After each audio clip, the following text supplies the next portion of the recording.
ప్రయాణం చేస్తున్న 15వ నగరం శీతాండపురం.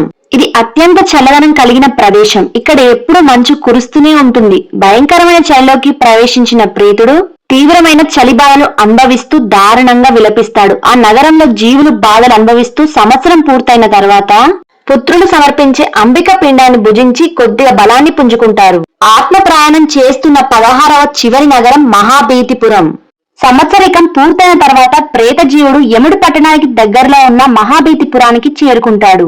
ఆ నగరంలో చేరగానే ప్రేత శరీరాన్ని విడిచిపెడతాడు. బుటనవేలంత పరిమాణంలో వాయువుతో సహా 17 తత్వాలతో కూడిన సూక్ష్మ శరీరాన్ని జీవుడు పొందుతాడు. అయితే దానితో పాటు పూర్వజన్మలో చేసిన కర్మల ఫలితాలను అనుభవించడానికి ఒక యాతన శరీరాన్ని పొంది యమబడితో కలిసి ఆకాశ మార్గంలో తిరుగుతాడు. ఇంతటితో జీవుడి కర్మ ఫలితాలు అనుభవించినట్టు కాదు. ఇది కేవలం యమపురి ప్రయాణం మాత్రమే.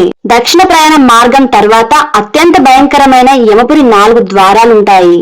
ఇలా జీవుడి కష్టాల ప్రయాణం గురించి, మోక్ష మార్గం గురించి వివరిస్తూ శ్రీహరి గరుత్మంతుడికి వివరించాడు. ఓం నమో భగవతే వాసుదేవాయ. ఆత్మ ప్రయాణం ఈ 16 నగరాల వివరణ మీకు నచ్చినట్లయితే please like and support and subscribe my channel. Thanks for watching.